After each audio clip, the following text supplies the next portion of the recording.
Animadíssimo, cheio de energia positiva aí para começar a nossa aula com foco na FCC. O que a gente vai fazer ao longo dessa semana? Várias aulas corrigindo textos anteriores que foram aprovados ali pela FCC, ou seja, que obtiveram um resultado na própria correção da FCC. E por que a gente vai corrigir? Porque a FCC não marca nada, né, gente? Então eu tenho que mostrar para você em que o aluno perdeu ponto, como foi a correção da sua banca. E aí nós vamos começar fazendo uma análise dos temas anteriores, só para que vocês tenham uma noção de como a gente vai formular temas para a FCC. Fazendo com que a banca, né, tenha ali a sua lógica mais filosófica, às vezes trazendo temas de atualidades, e aí nós vamos trabalhando aqui os temas anteriores da FCC. Então, nosso objetivo na nossa oficina de redação com foco na FCC é que você conheça em profundidade a organizadora para que você obtenha êxito na sua produção de texto.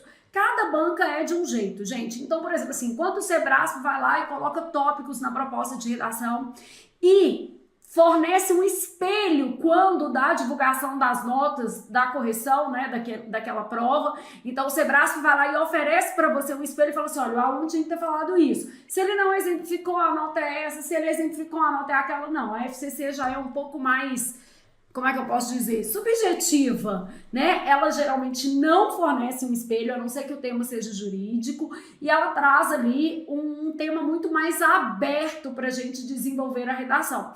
Em alguns momentos vocês vão perceber que sequer ela coloca um comando na proposta de redação. Então, o mais importante é a gente entender as propostas de redação da FCC. Aqui eu trouxe algumas de TRT para a gente analisar hoje, para que você tenha uma compreensão mais ampla de como a sua banca formula as propostas. Por exemplo, assim, geralmente, Flávia, são 2 textos motivadores ou um só. A FCC tem provas com um texto só e provas com 2. Geralmente são textos motivadores mais curtos e mais filosóficos, ou seja, aqueles textos um pouco mais difíceis ali do ponto de vista da compreensão, beleza? Então vamos começar analisando esses temas. Vamos analisar os temas anteriores para a gente ter uma noção melhor de como a sua banca processa a correção e a formulação dos temas de redação. Porque senão, na hora que eu faço um tema de redação, ele fala assim, por que ela fez um tema sem um comando central? Alguns têm que ser sem comando, porque a FCC faz isso, senão você fica mal habituado. Sebrasp eu tenho que colocar tópicos, na FCC eu tenho que colocar nada, tem que deixar o menino pensar mais abertamente, né? Então, olha o que a gente tem lá. Analista judiciário, área judiciária, TRT, 19ª região. E aí eu tenho um tema, basicamente. Quando se pensa em uma sociedade ideal, temas mais filosóficos são comuns na FCC, né? A referência mais antiga para essa noção provém dos textos de Platão, em que se pode encontrar a seguinte noção de ideia. As ideias são imperecíveis, possuem existência eterna, estão contidas apenas na razão e no pensamento. Então, são imperecíveis, quer dizer, elas duram para sempre, né? Aqui, ó, as ideias possuem existência eterna, estão contidas apenas na razão e no pensamento.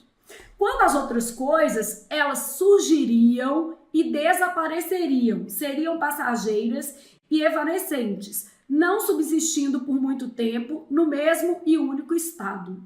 Aí, basicamente, a gente tem as referências, né?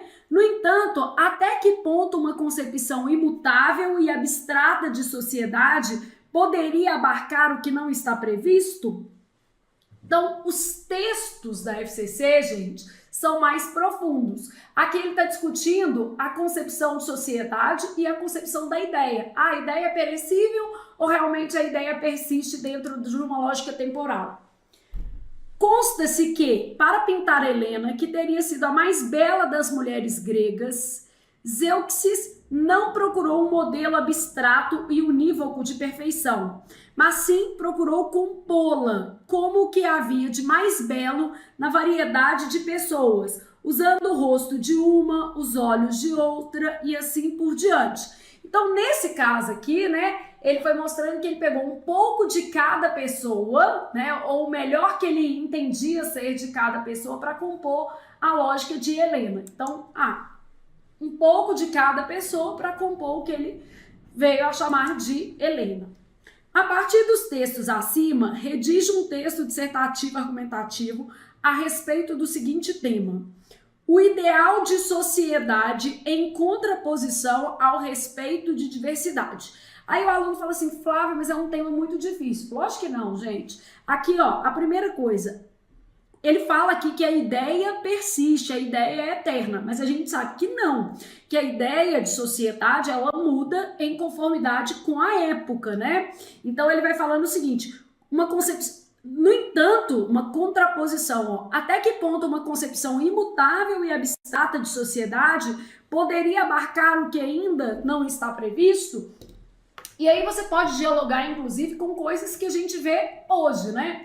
Então a gente tem direitos muito mais consolidados na lógica da igualdade, igualdade de gênero, igualdade racial. Em outras épocas não foi desse modo. Então a ideia de sociedade, ela também perpassa por uma ideia de direito, por uma ideia de tempo, né? Por aquilo que é ou não aceito em uma dada época. E aí a gente vai aprimorando esse conceito de sociedade. E aí a gente tem um ideal de sociedade em contraposição ao respeito à diversidade. Por que ele está colocando aqui em contraposição? Porque se a gente se ativesse ao ideal de sociedade de outras épocas, a gente teria, por exemplo, vamos pegar aí o feudalismo, né? A ideia de religiosidade se sobrepondo a qualquer outra ideia na concepção social e a ideia de hierarquia de classes e essas classes estamentais e imutáveis. Então ninguém poderia mudar ali de classe. Claro que esse tipo de lógica foi desconstruída, claro, graças a Deus, né, gente? Então a gente tem hoje uma base de igualdade racial, de igualdade de gênero, de possibilidade de transição de classe, o que não era percebido em outro momento da história.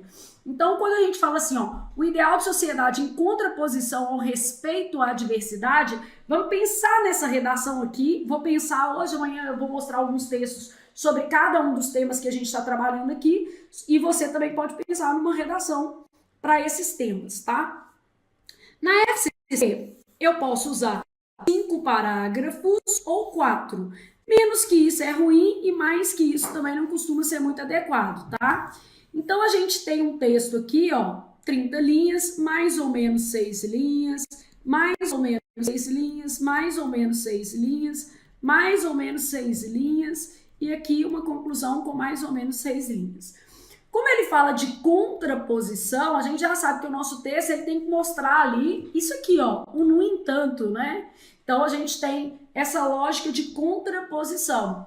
A primeira coisa que a gente pode fazer é a nossa tese falando o seguinte, que o conceito de sociedade, ele tem que mudar com o tempo, né? Então, o conceito de sociedade deve mudar com o tempo.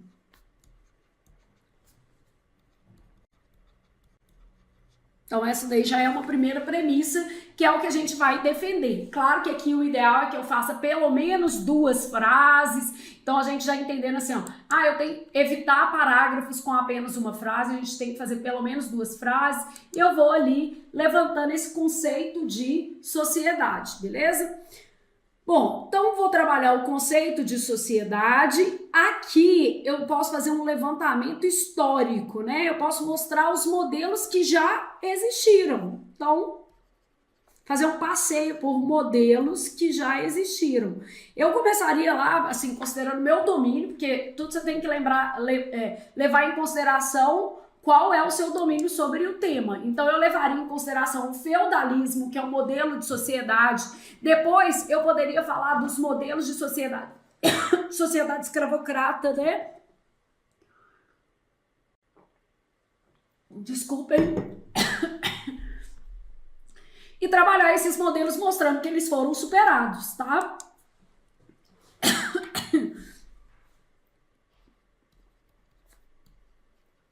Então, modelos que existiram, né? Suas bases.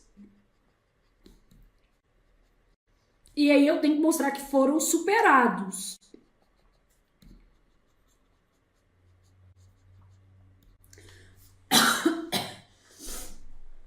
Bom, depois eu posso trabalhar uma outra coisa, dizendo o seguinte, que ainda hoje os modelos de sociedade são diversos. Ou seja, a gente tem culturas diferentes e sociedades estabelecidas de maneiras diferentes. Então eu posso falar de hoje e mostrar que existem vários modelos, tá? Porque o ideal de sociedade em contraposição ao respeito à diversidade. E até mostrar, por exemplo, que algumas sociedades hoje ainda não se pautam no respeito à diversidade. Existem aí países que criminalizam a homossexualidade, que criminalizam o adultério feminino e não criminalizam o adultério masculino. Não tem que criminalizar nenhum, porque adultério não é crime, mas enfim, né, vamos dizer assim, é no máximo um desvio de conduta grave, né? Não gostaria de passar por isso não, já passei, já tomei um sífilis, já, gente, mas a gente sobrevive, né? Mas criminalizar isso, colocar a mulher para tomar chibatadas, aí é mais complicado, né? Então, nesse caso aqui, ó, a gente pode falar sobre modelos que existem, os diferentes modelos, liberdade de expressão ou não. Esses diferentes modelos de organização social, aqui eu já puxaria essa lógica da diversidade, né? Então, eu ia falar exatamente da igualdade de gênero, que nem sempre é observada, da criminalização da homofobia. Só para a gente pensar aqui. Então, existem ainda sociedades, né, que criminalizam a homossexualidade. E aqui, ó, criminalização da homofobia versus criminalização da homossexualidade. Então, existem, né, basicamente, alguns países que vão criminalizar a homofobia, como no Brasil, e outros países que vão criminalizar a homossexualidade, beleza? Então, diferentes modelos de organização social, igualdade versus desigualdade de gênero.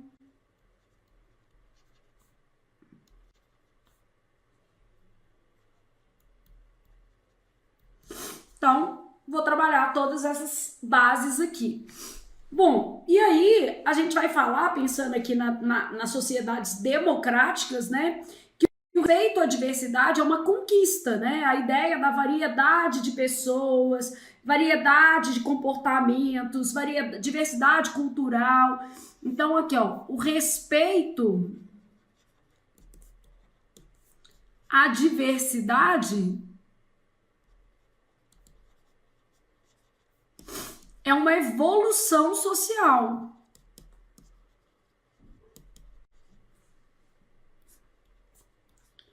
É uma conquista dos regimes democráticos, né? Então, o respeito à diversidade, né, é uma evolução social e é uma conquista, especialmente dos regimes democráticos. E aí a gente vai fazer uma conclusão, né? A nossa conclusão é que a existência de ideias eternas é questionável. Então, a gente vai questionar isso aqui, né? A sociedade ideal, quando se pensa em uma sociedade ideal, né? Aí a gente tem lá, as ideias são imperecíveis, possuem existência eterna. Na verdade, a gente vai questionar isso, que é a nossa tese, né?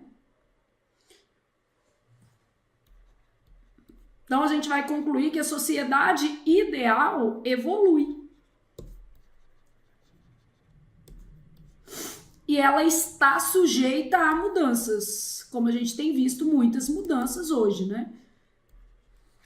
Então, a sociedade ideal evolui e está sujeita a mudanças, beleza? Bom, isso aqui eu fiz um resuminho do que a gente vai colocar no texto, só para vocês terem uma ideia, e principalmente de como vocês poderiam organizar a redação lá no dia da prova, em se tratando de um tema mais filosófico como esse. A maior dificuldade, gente, no caso da FCC, é porque o aluno realmente precisa ter, assim, um mínimo de desenvolvimento de leitura para entender as propostas da FCC. Elas não são propostas tão rasas, né? Por exemplo, se a gente comparar a FCC com a VUNESP traz propostas de atualidades boas, mas propostas mais rasas. Ah, processo de uberização na sociedade. Então, beleza, você está falando aí de supressão de direitos trabalhistas, você está falando de uma coisa que é um pouco mais palpável, né? E aqui, no caso da FCC, ela trabalha trechos mais filosóficos que vão gerar uma dificuldade a mais do ponto de vista interpretativo para o candidato. Mas isso é motivo para desespero? Não, porque a gente está aqui exatamente para trabalhar esse mesmo padrão de tema. Então, quando da proposição dos nossos temas, da oficina de redação, né, eu vou trabalhar esse mesmo padrão da FCC e você vai se sentir confortável. Ah, Flávia, mas a FCC só traz temas assim? Não, ela também traz temas mais atuais. Eu peguei esse daqui mais antigo, mas só por causa do modelo dele, tá? Que é um pouco diferente. Aqui, ó. Em meados do ano passado, isso aqui era 2014, só para você ter uma ideia. Ô Flávio, mas esse tema é muito velho, nós já estamos em 2022, mas foi o tema de atualidades mais concreto que eu achei da FCC. 90% dos temas da sua organizadora são filosóficos, mas eventualmente ela trabalha um tema na sua literalidade, aquele tema de atualidades bem comum. Então, por exemplo, se fosse falar assim, Flávio, na nossa oficina você acha que faz sentido trabalhar Rússia e Ucrânia? O conflito entre a Rússia e a Ucrânia? Gente, eu acho que é válido a gente ter pelo menos um tema desses e trabalhar ali a propósito. Pode ser um tema extra. Flávio, você acha que vai cair Rússia e Ucrânia? Não, não acho. Primeiro que os temas da FCC são mais universais, então eles pegam coisas mais abrangentes, discussões mais abrangentes, e ela não costuma ficar muito ligada em conflitos internacionais. Mas, por exemplo, o que ela pode fazer? O impacto das guerras contemporâneas. Então, se você tiver um conhecimento sobre o conflito da Rússia e da Ucrânia, os impactos disso para o Brasil, para o resto do mundo, você também poderá usar de exemplo. Então, eu acho que é sempre assim, avaliar as possibilidades dentro do texto. Mas existem propostas da FCC mais concretas. E é isso que a gente está fazendo, avaliando a sua banca, né? Bom, em meados de 2014, houve inúmeras manifestações de rua em cidades brasileiras. Dada a diversidade das reivindicações, das proporções, das atitudes que caracterizaram essas manifestações, aqui foi em São Paulo, né, o tema, não é fácil identificá-las e qualificá-las em conjunto. Assim, ainda assim, houve um consenso quanto à novidade que elas representaram. Que novidade que elas representaram? O fato de a população questionar medidas governamentais. Então, olha que coisa interessante. Primeiro, ela trabalhou essas medidas, essas manifestações. Então, essas manifestações, principalmente concentradas, como era 2014, ano de eleição, tá? Transporte público, corrupção. Escreva uma dissertação em prosa, aí eu deixei isso aqui do jeito que a FCC colocou, destacado. Em prosa quer dizer em parágrafo, aí o menino já não sabia nem o que era isso. Em prosa quer dizer em parágrafos, como você já faz. Mesma coisa. Escreva uma dissertação em prosa, quer dizer em parágrafos, considerando as consequências imediatas e os possíveis desdobramentos que essas manifestações o que trouxeram. Justifique amplamente a sua opinião. Então, nós estávamos em ano eleitoral.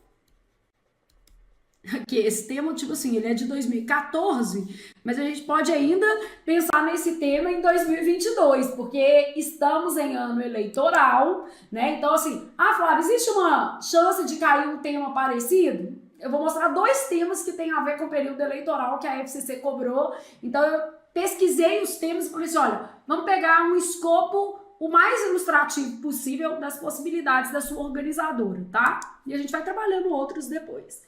Então, escreva uma dissertação em prosa, considerando as consequências imediatas e os possíveis desdobramentos que essas manifestações, o quê? Trouxeram. Elas mostraram a insatisfação popular, né? O aspecto da novidade foi a capacidade de mobilização da sociedade civil. Aqui a gente teve manifestações em relação ao transporte, manifestações de apelo contra a corrupção, manifestações por maior transparência nos gastos públicos. Bom, essas manifestações, elas mostram um maior engajamento social e a importância desse engajamento social. Então, o que eu acho que é legal? Nesta proposta, a FCC ela não trouxe o cerne das manifestações, ela não falou, por exemplo, a prova foi em 2014 e o texto era de 2014. Então, o aluno estava contextualizado, né? Vamos dizer assim, ele sabia mais ou menos. Dada a diversidade de reivindicações. Então, você tinha maior transparência nos gastos públicos, contra a corrupção, por maior qualidade no transporte público e contra o aumento no preço das passagens, capacidade de mobilização da sociedade civil. Eu acho que era o cerne da sua proposta, era, vamos dizer assim, o núcleo que você deveria trabalhar. Então, em meados do ano passado, houve essas manifestações e a FCC quer que você disserte acerca das consequências imediatas, quer dizer, esses clamores sociais foram atendidos, tá? Então essa é uma das questões. E possíveis desdobramentos que essas manifestações, o quê? Trouxeram polarização política, ao mesmo tempo mostrar o engajamento da sociedade civil. Então a gente vai trabalhar nessa lógica aqui, para desenvolver essa redação. Então, gente, é sempre pensar assim, ó, o que eu vou trabalhar? Capacidade de mobilização da sociedade civil e desdobrar esse tema, tá? Então, nós estamos em 2022, faz sentido, né? A gente vai também pensar em um texto com 5 parágrafos, mas eu poderia fazer 4, tá?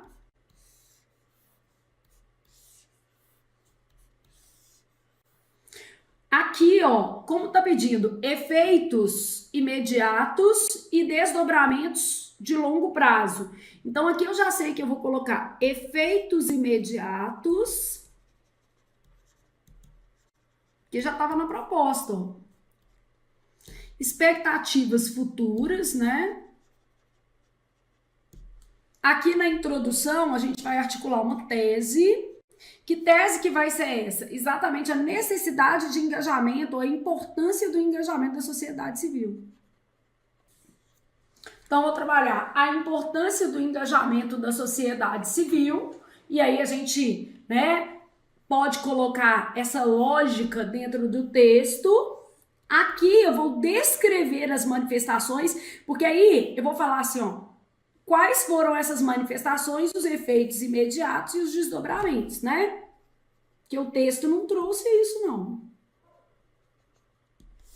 Então, quais foram as reivindicações sociais, né? Que reivindicações que foram essas? Que aí a gente pode trabalhar isso aqui, ó. Maior transparência nos gastos públicos, transporte público, manifestações contra a corrupção, né? Cobrando probidade na administração pública, né, gente? Que basicamente é isso que a gente tem aí. E aí eu vou falar expectativas futuras, que a partir daquele momento, né, os governantes se ativeram ao fato de que a sociedade civil é capaz de se organizar. Então, maior organização da sociedade civil para cobrar seus direitos, né?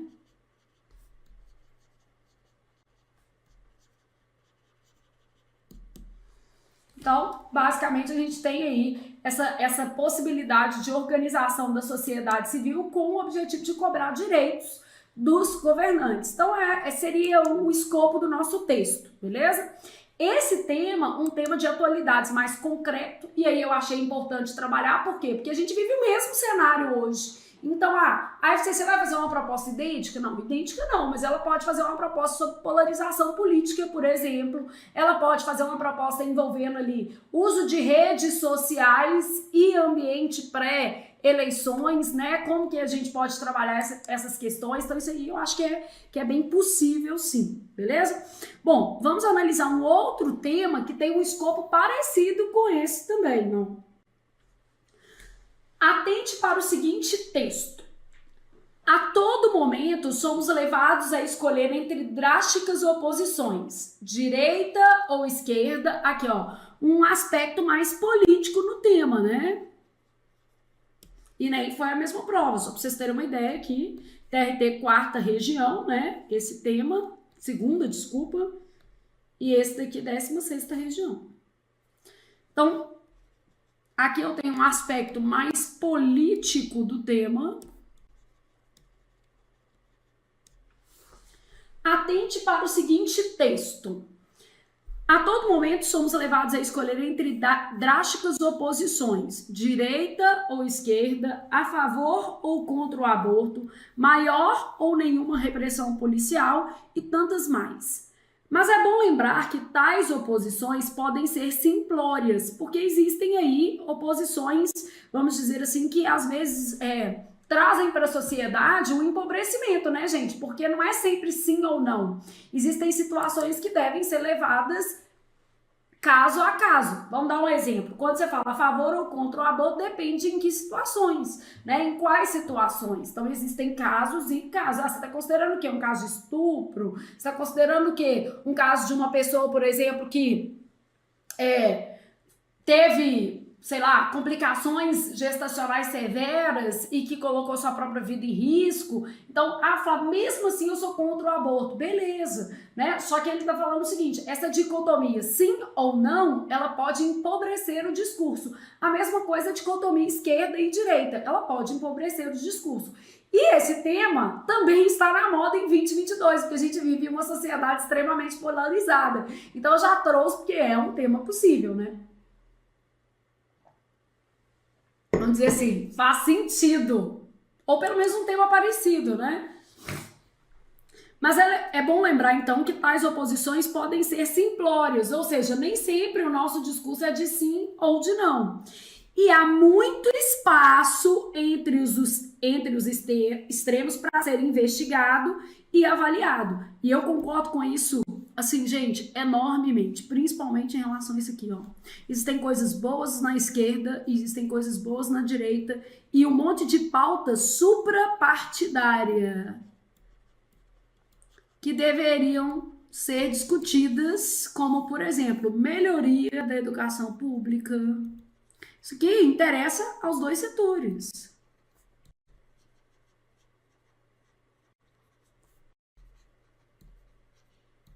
Empregabilidade.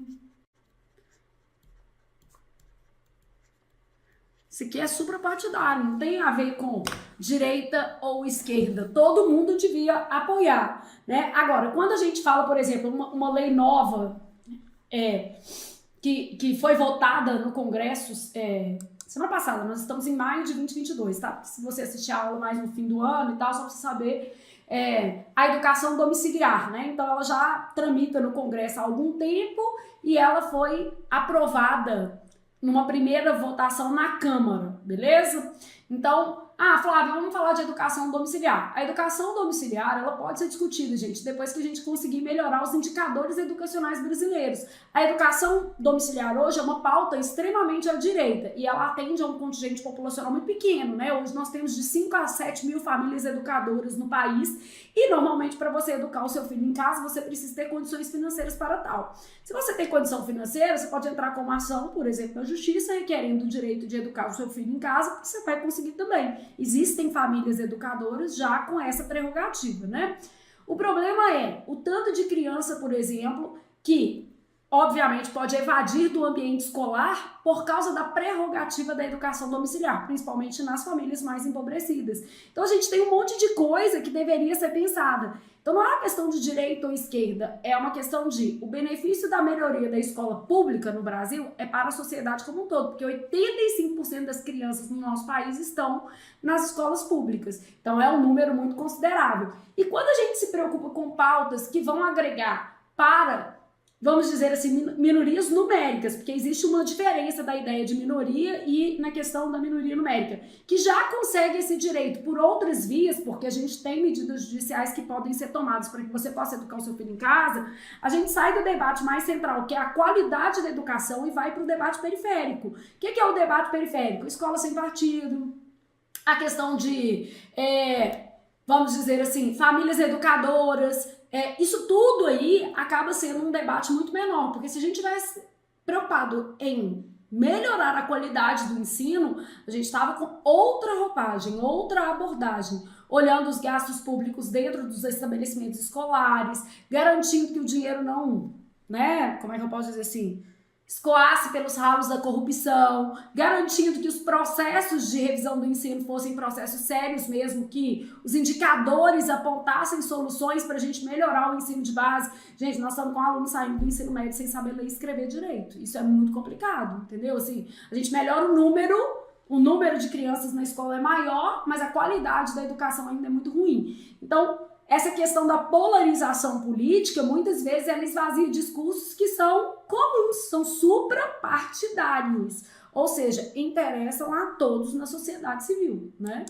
Então, empregabilidade, melhoria na educação, acesso à saúde, isso aí interessa a todo mundo. Segurança, sobre maior ou nenhuma repressão policial. Na verdade, nós temos que andar no meio do caminho, evitar a repressão policial vazia, ou seja, que não tem sentido, que é a violência, o abuso de poder, óbvio, né? Mas garantir que o Estado seja repressivo o suficiente para inibir as ações, né, criminosas. Garantir que a resposta estatal seja forte o suficiente para que o criminoso não queira praticar outros delitos do mesmo tipo. E muitas vezes a nossa resposta é pequena, né? Então, abuso de poder é uma coisa, a repressão policial é outra, né? Então é isso, é tentar perceber que essas oposições muito simplórias, elas acabam esvaziando o discurso e impedindo que aspectos relevantes da nossa sociedade sejam investigados e avaliados da forma como deveriam. Então, com base no trecho acima, redige um texto dissertativo argumentativo. Observe que nesta proposta também não houve um comando geral, assim como no TRT segunda região, sem comando geral, vou colocar aqui. Porque na primeira que a gente viu, existia um comando, né? Isso aqui, ó. O ideal de sociedade em contraposição ao respeito à diversidade. E você tem as palavras-chave. Então a FCC, ocasionalmente, ela coloca sem comando, tá?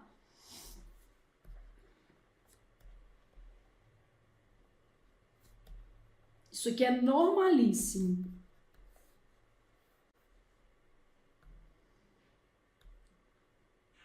Então aqui também, ó, um tema mais político, né? E sem comando. Beleza, então basicamente essa seria a nossa proposta. Aí você vai falar sobre esse esvaziamento do espaço de polarização. Vocês entendem que aqui, ó, já existe uma tese: polarização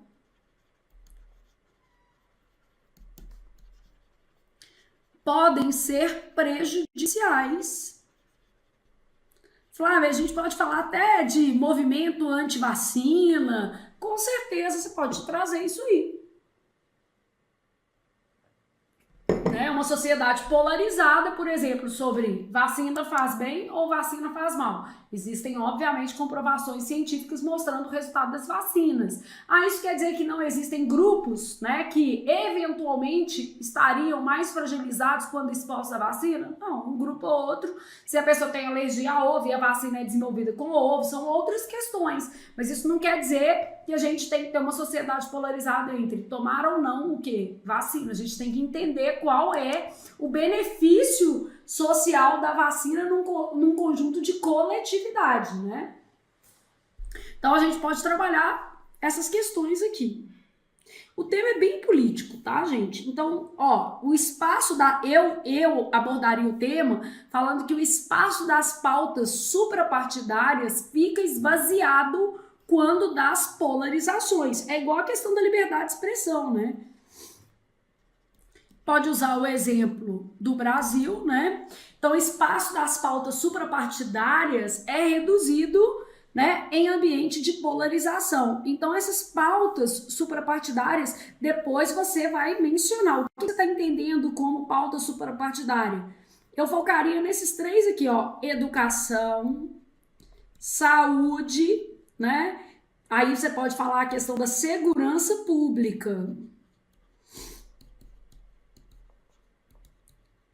E aí você pode desenvolver essas questões explicando o seguinte: o caminho não é um caminho de direita ou de esquerda, é um caminho de dados, né, que comprovem ali a evolução do sistema educacional brasileiro.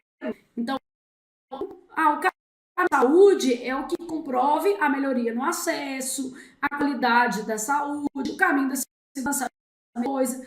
Então não é uma questão de reprimir ou não, é uma questão de conseguir os resultados objetivados para a segurança pública, que é reduzir a criminalidade, né? Então aqui, ó, foco no resultado para a sociedade civil. Aí aqui eu poderia falar dos impactos negativos da polarização.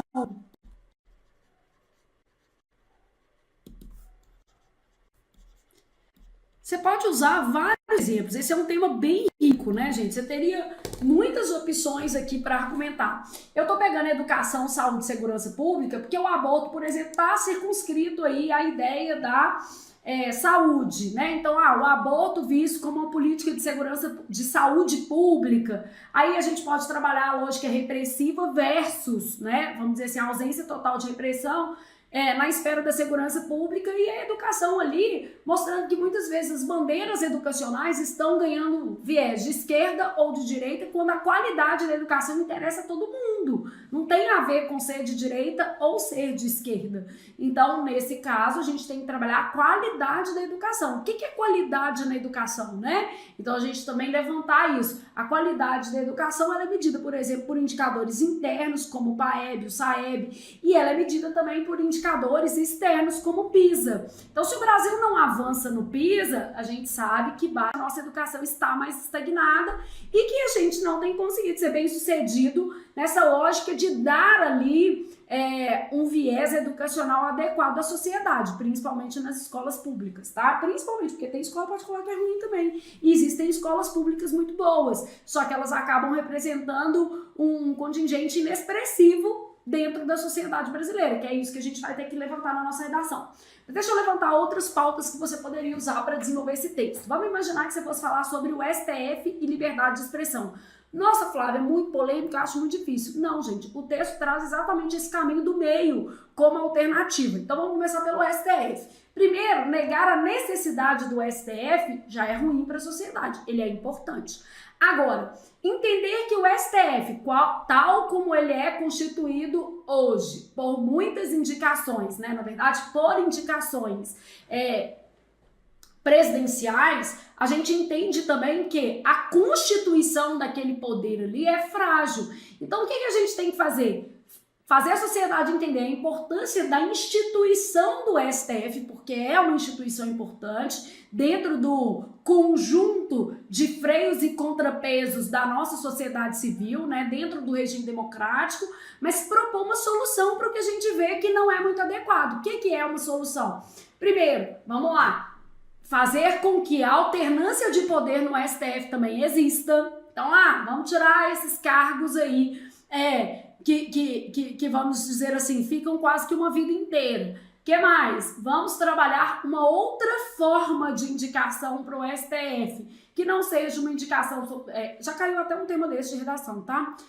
Que não seja uma indicação que envolva fatores políticos, né, gente? Então, quando a gente pensa nisso, a gente teria aí um cenário juiz de carreira, aquele juiz que tivesse galgado dentro da sua carreira os méritos necessários para ocupar aquela vaga, ou seja, um critério mais transparente. Então, vamos lá. Quando da indicação para o STF, deveria haver critérios objetivos. A objetividade desses critérios já seria uma resposta à sociedade civil do que é necessário naquele espaço. Então pronto, agora vamos queimar o STF. Não, nem tanto ao céu, nem tanto ao mar, né? Existe um equilíbrio ali. Agora, que o processo como um todo também não é bem feito, a gente sabe. Vamos falar da liberdade de expressão, beleza? Na nossa Constituição, a liberdade de expressão não é irrestrita, não é absoluta. E ela não pode servir de desculpa para o achincalhamento de parte da sociedade civil. Então, a gente não pode usar a liberdade de expressão como forma de demonstrar racismo, homofobia, né? Vamos dizer assim, homofobia. Então, é óbvio que isso não pode ser uma prerrogativa de liberdade de expressão. Então, trazer esse discurso para dentro do texto aí, talvez fosse uma boa solução para o desenvolvimento desses temas, tá? E aqui você teria vários assuntos altamente polêmicos. Olha aqui, a regulamentação, por exemplo, do uso medicinal de componentes, né, da maconha, porque não é o uso da maconha em si, não. Ah, Flávia, mas existe também o uso terapêutico da maconha, por exemplo, para pacientes em fase terminal de câncer. Beleza, então vamos lá. Uso recreativo da maconha é uma coisa, uso medicinal da maconha é outra coisa, uso de componentes, né? Componentes específicos dentro desse tema é outra coisa. Então, discutir isso aqui à luz da sociedade civil e da importância, por exemplo, de um tratamento terapêutico para determinadas crianças, por exemplo, aí faz sentido. Então, como garantir essas possibilidades na sociedade, né? Então, aí a gente vai trazendo, tem várias coisas para você trabalhar aqui. Redução da maioridade penal, né? Crime, por exemplo, quando fala redução da maioridade penal, as pessoas acham que assim, qualquer crime, não. A previsão legal é de redução da maioridade penal, crimes contra a vida. E também não é reduzir para 10 anos, é para 16. Existem muitas oposições a isso, porque uma legislação que é muito reconhecida internacionalmente, né? É exatamente o ECA, o Estatuto da Criança e do Adolescente no Brasil. Ele é referência para outros países. Flávia, mas e aí? Como é que eu vou trabalhar isso dentro do texto? Talvez houvesse a necessidade de uma punição maior daquele infrator em idade, né, inferior a 18 anos.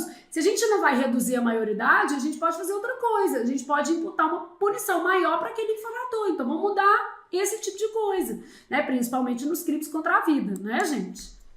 E óbvio, mais do que mudar a punição, nós temos que mudar a educação, porque senão, como é que a gente vai fazer com que essas crianças e adolescentes estejam menos propensos ao envolvimento em crimes, né? Então a gente precisa cuidar também da base, porque a criminalidade na sociedade brasileira, ela é reflexo de outros tantos problemas sociais. Então vou apresentar isso tudo na minha redação para conseguir desenvolver um bom texto, né? Escrever, gente, é uma habilidade de conhecer temas, tá? Então não tem jeito, a gente precisa ter uma noção de temas. Bom, então o espaço das pautas suprapartidárias reduzido, parará.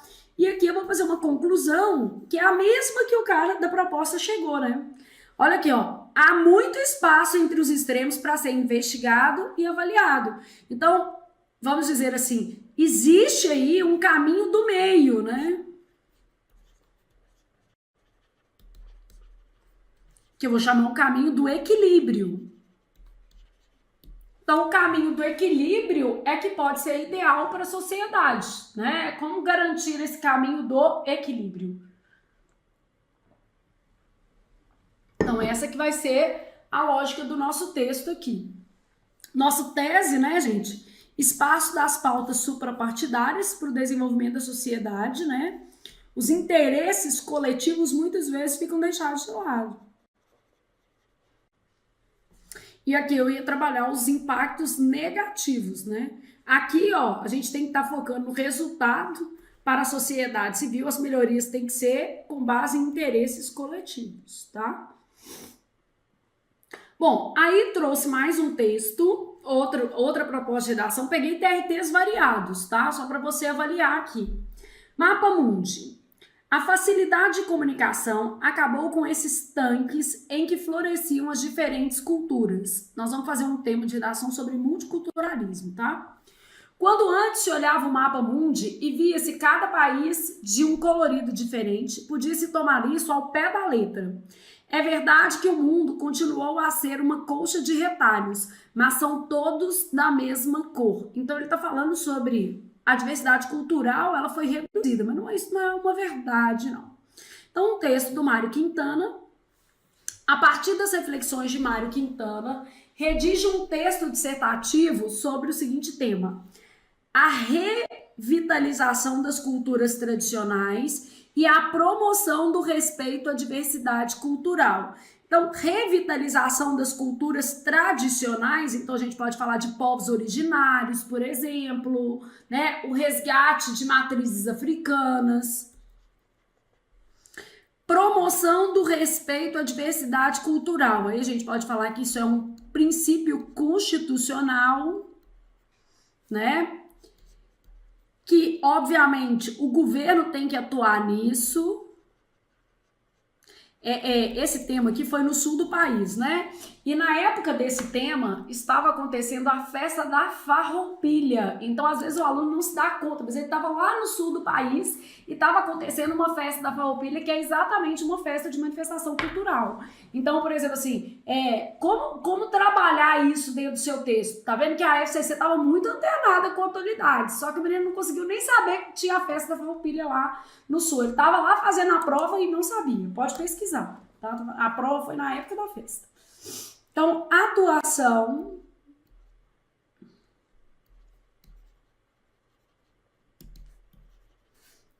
a partir de ações afirmativas de inclusão. E ele está falando em nível nacional ou em nível internacional. Mapa Mundi, ele está falando de países, ó. Via-se cada país com um colorido diferente. Aí a gente pode falar que a globalização estimulou pontos de contato. E aí a gente não vai falar de perda de identidade cultural, porque quando fala de revitalização é um pouco isso, né? Não é perda, é a possibilidade de se promover o respeito à diversidade cultural e a revitalização das culturas tradicionais. Então eu trabalharia essas questões, fluxos migratórios também.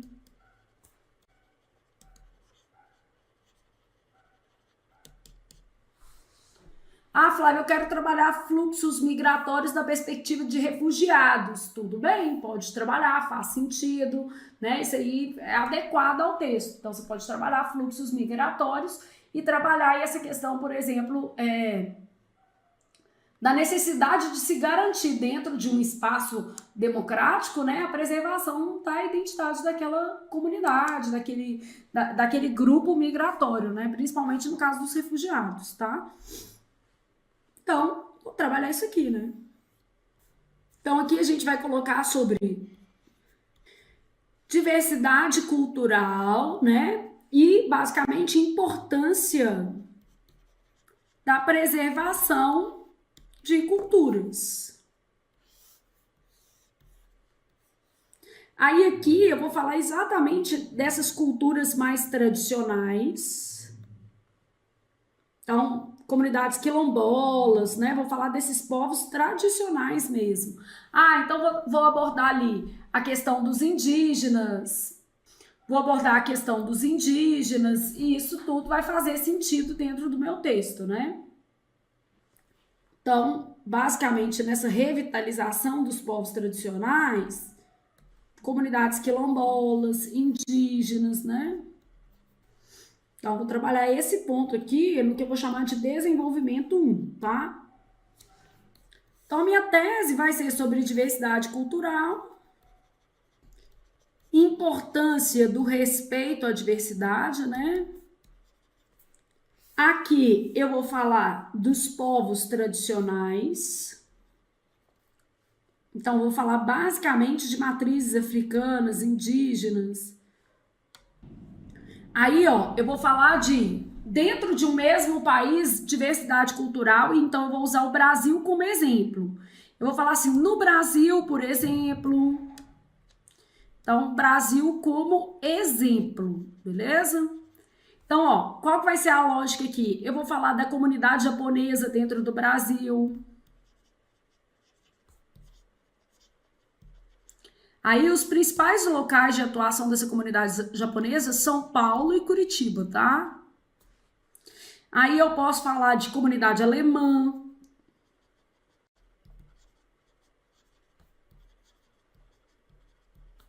No sul do país, que era a festa que estava acontecendo. Mais especificamente no Rio Grande do Sul, tá? Posso trabalhar alguma outra situação, né? Eu posso falar de festas locais. É porque assim, eu tô pegando essa lógica aqui porque ele traz um texto sobre mapa mundi. Então, como ele fala de países, eu tô querendo dar um viés mais de mapa mundi, pensando na revitalização de culturas tradicionais e na promoção do respeito à diversidade. E aí a gente está trabalhando essa questão, por exemplo, da globalização questão de fluxos migratórios, né? Migrações. Porque se eu pegar só interno, eu corro o risco de repente, fugir aí ao escopo desse texto inicial. Porque o texto inicial, ele fala, é verdade que o mundo continua a ser uma coxa de retalho, mas são todos da mesma cor. Na verdade, não. Há pontos de interação entre as cores dessas coxas de retalho, né? Dessa coxa de retalho, mas a gente tem como preservar a cor de cada pedaço, né? Lógico que você não vai escrever com essa metáfora. A metáfora é só para o Mário Quintana, que é poeta, tá? Para você não, para você vai usar um texto citativo padrão mesmo, tá? Então aqui eu vou dar exemplos e aqui eu vou reforçar que é possível manter, né? E aí eu vou dizer que a Constituição Federal de 88 garante a diversidade cultural. Eu vou falar que a gente tem ações afirmativas, festas, né? Promoção dessas identidades. Então, ó, tratei as tradicionais, tratei outras que estão no Brasil e vou reforçar a importância, né, desses pontos de contato. Eu vou dizer que, na verdade, os pontos de contato, eles não descaracterizam. Então é isso, os pontos de contato não descaracterizam o espaço de valorização da diversidade cultural. Ou seja, a diversidade cultural ainda tem o seu espaço. Então, eu vou defender que dá para manter a diversidade cultural mesmo, né, vamos dizer assim, num conjunto de maior interação das culturas. Porque quando o Mário Quintana fala sobre essa questão da coxa de retalho, é exatamente, ele está dizendo o seguinte, a interação é tão grande que se perde ali a referência cultural. Mas não, dá para manter, tá? Eu vou defender exatamente o contrário dele. Ah, tem problema? Não, porque a opinião pode ser sua. E, na verdade, você vai mostrar com exemplos que a gente tem o resgate de povos quilombolas, que a gente tem o resgate dos povos originários, que a gente tem que tentar manter a preservação dessas identidades, beleza? Bom, outro tema, atente para o texto seguinte. Não é de hoje que se pergunta se a existência do museu ainda faz sentido. Aí eu sempre falo assim... Aqui, ó, sem uma proposta, sem comando central, essa proposta também, né? Mas dava bem para perceber, né? Então, não é de hoje que se pergunta se a existência do museu ainda faz sentido. Por mais que os antigos e tradicionais museus continuem atraindo um bom público, ao passo que novos espaços não deixam de ser construídos, contudo, à medida que a própria arte se modifica, com os quadros tradicionais cada vez mais dando lugar a instalações, a performance, aos grafites. Então, ele está falando de outras formas de arte, né? Parece crescer o número daqueles para quem, segundo Ralph Foster, no artigo Museu Sem Fim, Revista Piauí, edição 105, eu gosto muito da Revista Piauí, a contemplação estética é tediosa, a compreensão histórica é elitista e, mais do que isso, o museu é um lugar morto, um mausoléu. Foster discorda. Quando bem projetados e dotados de programação inteligente, os museus admitem tanto entretenimento quanto contemplação. E nesse processo promovem também alguma compreensão. Assim, em lugar de propor que os museus permaneçam intocados, né, tem que garantir a possibilidade de eles serem mais acessíveis. O que o historiador e crítico norte-americano propõe é torná-los capazes de nos transportar para diferentes períodos e culturas, para diversos modos de perceber, pensar, representar e ser, a fim de que possamos testá-los em relação às nossas próprias épocas e culturas e vice-versa. Nesse processo, quem sabe, transformando-nos um pouco. Então, o museu, né, é uma forma de abrir o nosso pensamento. Há quem perceba o museu como uma forma elitista, de pouco acesso, né? E o autor que ele cita aqui, na verdade, coloca uma outra interpretação para os museus. Ah, os museus eles podem ser um lugar de transformação social.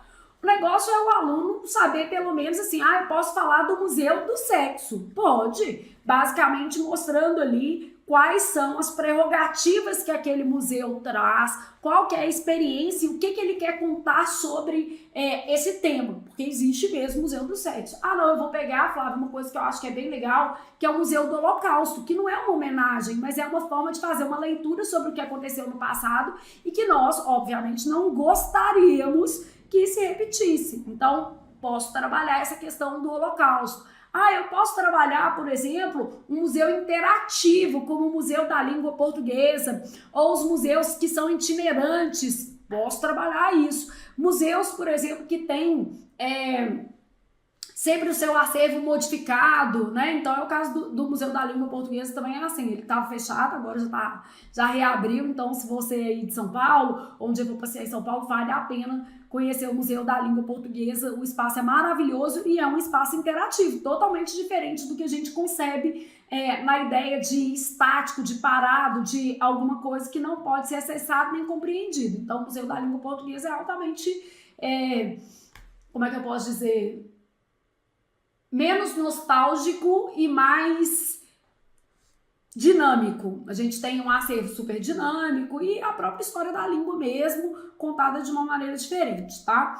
Então a gente tem todas essas possibilidades para colocar. Agora você tinha que saber pelo menos um museuzinho, né? O menino tá lá fazendo texto, eu não conheço nenhum museu, Flávio, não sei nem que existe Museu da Língua Portuguesa. Nem na minha cidade eu sei que tipo de museu que tem. Ah, pode falar de Museu de Sucata, pode falar de museu de histórias em quadrinhos, museu de brinquedos antigos.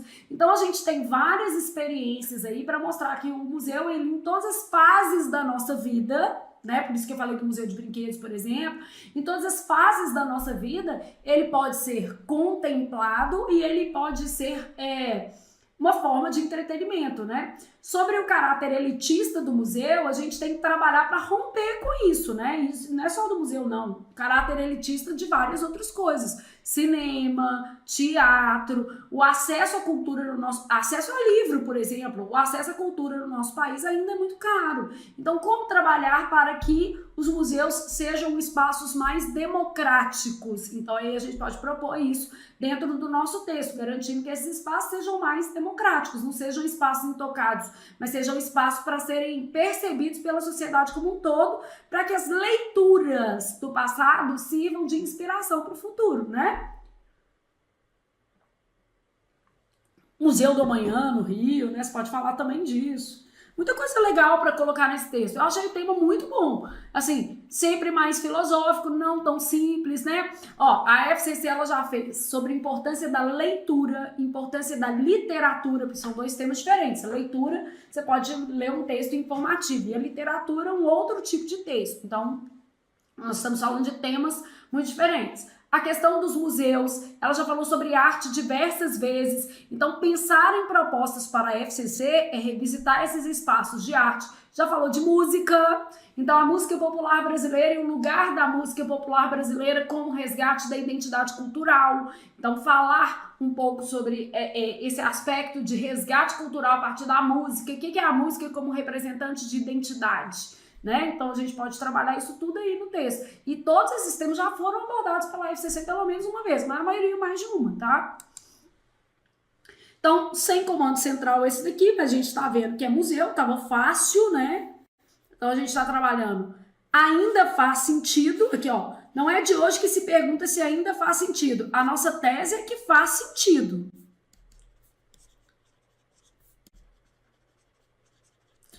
E a gente precisa de uma democratização desses espaços.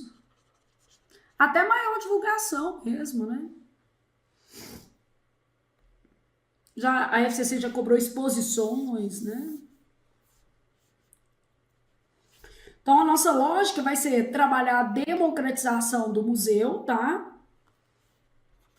Posso trabalhar 3 parágrafos ou 4 e uma conclusão. Sempre isso aqui não será um problema para a gente, tá? Eu posso sempre trabalhar dessas duas formas.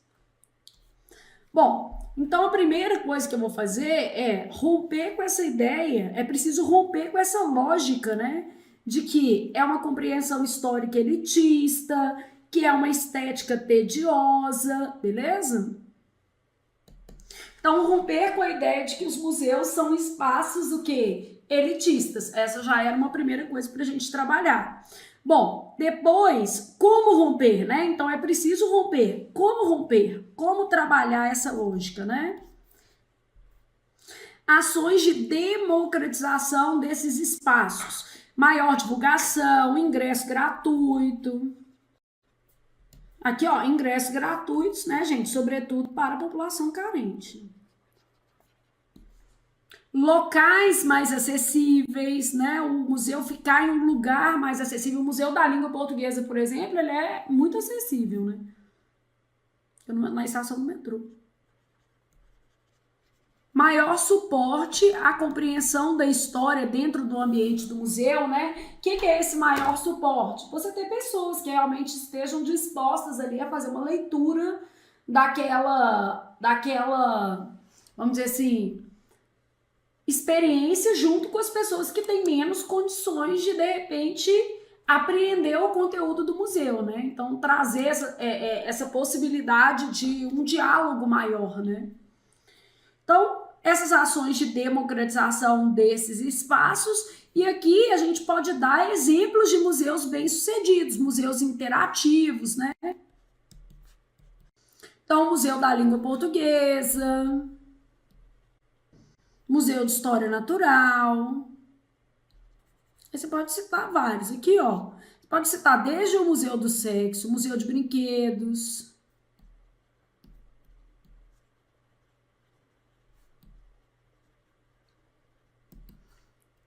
fósseis, né? Aí vai depender de como você for construir esse parágrafo, né?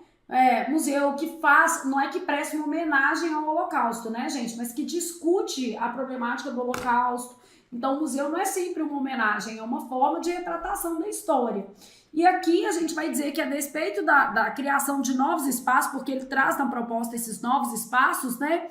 Ele fala assim, hoje a gente tem instalações, performances, grafites. Esses novos espaços, eles não substituem a importância do novas formas de interação artística, né? Então, esses novos espaços, eles não substituem os museus, né? Os museus continuam tendo a sua importância aí dentro de um contexto de reestruturação da história, das sociedades como um todo, não só no Brasil, mas em outros países. Então, a gente pode trabalhar exatamente falando assim, ó, existe aí uma releitura a ser feita desses espaços, porque eles são importantes para a história, para a construção dessa história, né? Então, ó, nós trabalhamos esses temas, acho que foram 5 temas. Só para a gente ter uma noção do que a FCC validou aqui, tá? Só para a gente pensar. Trouxe 2 mais políticos.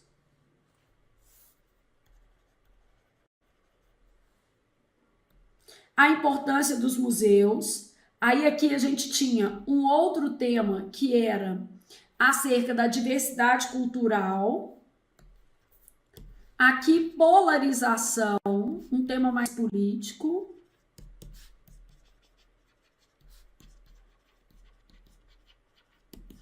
Aqui, ó, manifestações, os efeitos dessas manifestações.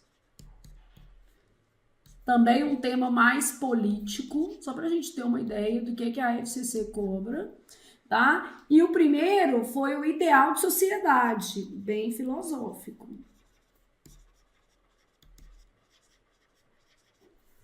Então, a gente tem ideal de sociedade, manifestações, polarização. Aqui eu peguei só tema de TRT, tá? Depois a gente vai trabalhar em outras aulas, outros temas da FCC para você ter, assim, ainda uma visão mais ampla da sua organizadora. Então, ao longo dessa semana, nós vamos trabalhando assim, o que a FCC vem fazendo nos últimos concursos, como ela vem se comportando. Vamos trabalhar redações corrigidas pela própria FCC e entender como veio a grade de correção da sua banca. Então, é isso que a gente vai fazer ao longo dessa semana, com muita energia positiva. Você ficar craque na FCC e na hora que eu propuser temas, você entender por que eu estou escolhendo aqueles temas, né? Flávia, vamos falar, por exemplo, da Rússia e da Ucrânia. Vamos. É importante? É importante, porque senão a gente depois não fala e cai e a gente passa apertado. Mas talvez seja mais comum a gente ter um tema, por exemplo, falando sobre redes sociais e eleições. Liberdade de expressão é um tema fantástico para a FCC, porque já foi abordado em alguma medida. A questão da diversidade cultural, a arte, porque em todas as suas vertentes a arte já foi explorada pela FCC. Aspectos ligados ao judiciário também fazem muito sentido. Então, a gente vai trabalhar isso tudo e garantir aí que você pelo menos tenha capacidade para desenvolver um texto adequado para sua prova, porque vai ter. A questão aí, gente, é treino, tá? A nossa capacidade de desenvolvimento de texto, ela tem a ver com treino. Quanto mais você treinar, mais perto você vai estar de realmente conseguir fazer um bom texto. Então, o que a gente tem que garantir é a capacidade de desenvolver um bom texto para a prova. Acertar o tema, óbvio, vai ser muito bom se a gente conseguir fazer isso. Mas esse é o propósito, é o cerne do nosso curso? Não, porque é muito complicado. O que a gente vai fazer é passar por vários temas, de modo que você possa aproveitar alguma coisa que a gente falou aqui para escrever o seu texto. Isso aí com certeza vai acontecer, tá bom? Então, um beijão, acabamos por hoje. Amanhã a gente volta trabalhando redações mesmo da FCC, que aí a gente vai trabalhando cada coisa um dia, você vai ficando mais seguro em relação à sua banca antes de a gente desenvolver os temas propriamente, tá? Que aí vão ser os temas inéditos que eu vou propor para você fazer para entregar para correção, né? Só para você já saber como é que sua banca trabalha. Por que eu escolhi o tema X e não o tema Y? É igual eu tô falando, Rússia e Ucrânia eu vou colocar como extra, porque eu não tô apostando nesse, né? Mas vou colocar porque a gente fica com medo. Então era isso.